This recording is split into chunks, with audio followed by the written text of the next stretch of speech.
Hello. So today I'm going to be doing an explanation. How would I call it? Like an instruction, demonstrating the Oxford English Dictionary database, so OED for short. So the first question that we have is, what is the scope? So immediately here on the homepage, you can see it says the Historical English Dictionary, an unsurpassed guide for researchers in any discipline to the meaning, history, and usage of over 500,000 words and phrases across the English-speaking world. So that tells us already what the scope is. It's about the English language, talks about its history, the meanings, kind of like a dictionary, pretty much, an online dictionary for the English language. And then if you want to scroll down real quick here on the homepage, you can see, they have their recently added words, they have a word of the day, words that were recently updated. They also have a couple of quick resources here that you can access right away. So they have word stories, word lists, word Englishes, and history of English.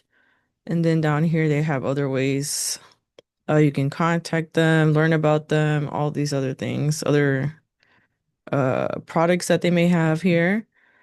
So then we'll scroll back up. And so how do we use this, right? How do we use this? So we're gonna want to go, here's our search bar. So you can search using the dictionary or the historical thesaurus. Right now we're gonna focus on the dictionary. And then up here too, you can see that they already have two other search options. They have the advanced search or the AI search assistant. But we're gonna do this one right now. So see, an easy word that we can probably look up. We're gonna look up bright. Look up bright. So we'll click bright. So then right here we have three results for the word bright. So I think here it tells us its origin. So these bright is from Old English. This bar here is for the frequency. And then you can see it gives us its definition here, and it also tells us like what its form is, like it's an adjective, noun, adverb, verb. So you can click on any of these and it'll give you their entry. So I'll click on the first one for the adjective, bright. So we'll click view entry. So right here it tells us what it is, an adjective and noun. And then we have a few tabs here you can see that you can click on. And it looks like fact sheet has everything. Pretty much everything that's in these tabs is going to be in the fact sheet. So it gives us like a short overview, like a quick recap of what the other tabs contain. But for example, here, what does the word bright mean? So there's 42 meanings listed in the Oxford English Dictionary. And then tells you which ones are obsolete or not. And then it can tells you a little other fact here. So then if I want to click see meaning and use, I want to see all 42 meanings. So I'll click here. Oh, I think it logged me out, so give me 1 second. Okay, sorry for the small blip there. So I'm able to get back to the definition. So how did I get there again? So, we have our fact sheet here that we get to when we first look up a word and we view its entry. I click see meaning and use because I want to see what the other 42 meanings of this word is. So I click here and right away, okay, there's a lot of information here. So it gives us the definitions of bright as an adjective first, and then of a different ones here. Yeah. So this is like about bright being as shining intensely, and then this is bright of a device, and then of a light intense brilliant. So it gives us a couple of different contexts for the definition of this word and how it's used. Yeah, so you see here, it gives you the content. So here on the sidebar, you can click to navigate. So the first one's about visual senses, and an extended use, and then bright as a noun, and then they give you some phrases here. Gives you like the earlier version of it. You can see in like the previous editions of the OED, and then in other dictionaries here. And then let me just show you real quick the other tabs here. So we have like pronunciation, how they pronounce in British English, US English, forms, variant forms of the word. You can see here in Old English, Middle English, and then like pre-1700 Scottish. Its frequency, it shows you how frequent it was through the years, the decades here. And then it gives you the more recent ones. So right between 2017 and 2025, you can see here, it's still pretty frequent. Well, it's all right. It's a pretty decent use. And then you can see the compound and derived words. So like what words does bright is how is bright used to make other words, essentially. So then that's just one way to search. Now, if I want to go here, that was just a basic search. You know, we had our word, we found it, we found the one we wanted. We can see which one we want, which entry we want to look at and see. So I'll click here, advanced search.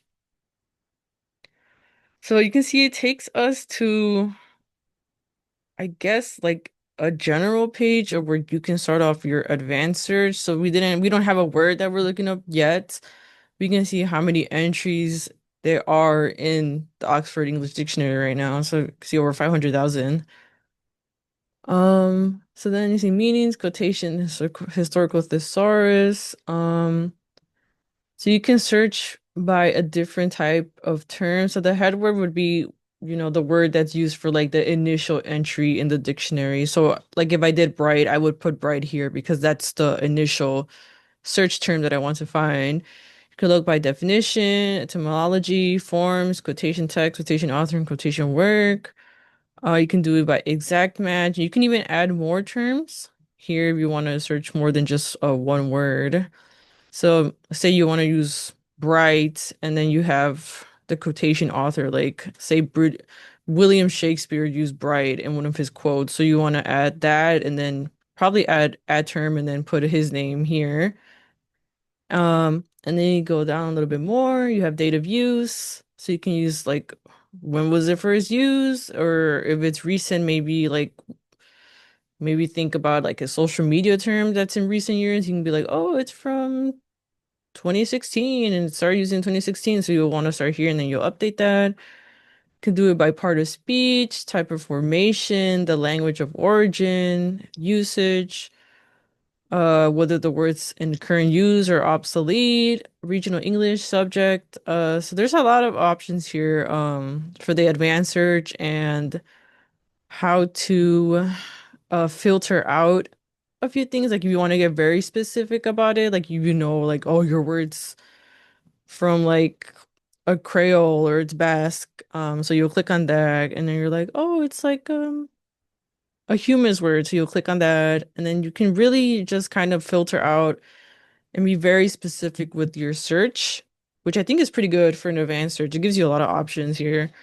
Um, so then let's see. If we want to do bright, okay, for example, let's see if Bright and William Shakespeare exist. So I click there. Love it. And put William Shakespeare. So I click update. Let's see. I click this right.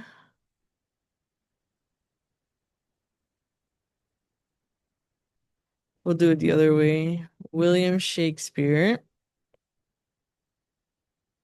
And then Bright. And then I think I click update. Yeah, I don't think he has any quotations. We can click here quotations. Oh, there we go. Okay, I don't know if that was there before. I might have missed it. Um, so yeah, you see here now that we have seven quotations from William Shakespeare, from him, and then it also tells you which kind of bright he was using. So you can see he was using the adjective and the noun version of it. That first, most frequent definition of it. You here, yeah, see, adjective and noun. That's the more frequently used one. We sorted it by frequency. You can also sort it by A to Z. We don't need that because it's bright. The word's bright, and you can do oldest first or the newest first. But I think it's gonna auto default here on frequency. So this is the more commonly used bright, and you can see he uses that the most here. You can see it pops up here. So yeah, that's one way to use the advanced search. And we found a couple of quotations where he uses the word bright. There is a historical thesaurus here. I guess when I clicked on it, everything disappeared, so I'm gonna click out of here. Um, so yeah, that's the advanced search. Um, and yeah, that was pretty much an overview of the Oxford English Dictionary. And how does this supplement the open web, and how could it be used as a ready reference tool? Well, as you saw, well, I'll bring it back up to bright, the word that we're using for our example here. And I'll open it up here. So, ready reference, we think of Google, right? So, think of the word bright definition. So, I'll give it out here. And right away, a lot of people, when they're looking up a word for a definition, they'll open up Google, their search bar, and they'll just put in the word and then definition. And then Google, of course, the first thing it's going to give us is the word and its definition. So it tells us the type of word it is, like is it an adjective, is it an adverb, and all that. And it gives you several definitions depending on, if it's an adjective or not, the type of word it is, the form of it. And it gives you like similar words like other it's a simile, not similes, but like you know what I mean, like other words that you could use instead of bright. You just scroll down and you'll have phrases. It'll give you like example phrases. It'll give you like its origin of it. But that's pretty much it. It just gives you like the definition, its phrases and origin. Okay, so that's pretty good for the regular person who's looking up a definition, like they got the definition, they're good. Um, but the Oxford English Dictionary can supplement that. Like you want to know a little bit, you want to go deeper into the meaning of the word bright, right? So you'll come in here, you can actually see like an explanation of like, oh, the origins of this word. Uh, it has way more meanings that, and use of the words. It gives a much more in-depth examples of the word, and it gives you like a lot of options here. Yeah, there's a lot. I'll scroll all the way down. It gives you the pronunciation. I believe Google's does that too. I didn't see it there, but I think there's like a little button you can click next to the word. It gives you like the variant forms of the word, which Google doesn't do. So you want to see how it was spelled, how it was written before. It's right here. It gives you the frequency. I've seen on Google sometimes that they do have like the frequency chart, but I'm not sure if it goes as far back as the OEDs does. And then it does give you a separate chart as well for within the last 9, 10 years here, within the last decade. And it also gives you the compounds and derived words, so like what words were created using bright, or like what other words have bright in them. So you can look at these, and also you're able to click on these individually and go to their fact sheet. Look at the similar things that you see here. Um, and then also another thing that it does, while it doesn't give similar words, it does give like other entries that are like nearby. So if you want to see, oh, like these words are like kind of close to it, so you might be interested in looking at that. But that is pretty much the OED in a nutshell. It's pretty good. It's a really good dictionary if you want to be using it for like, I guess, scholarly purposes. But I think the average person, someone who's not like too in depth with language studies or like a linguistic students, for example, I think anyone could use this. I think it's fun that they have this on their homepage. Like right away, you can like, oh, you want to explore resources, you want to make an account. You don't know how to use this resource. They have guides and videos for anyone to access. So yeah, thank you for listening.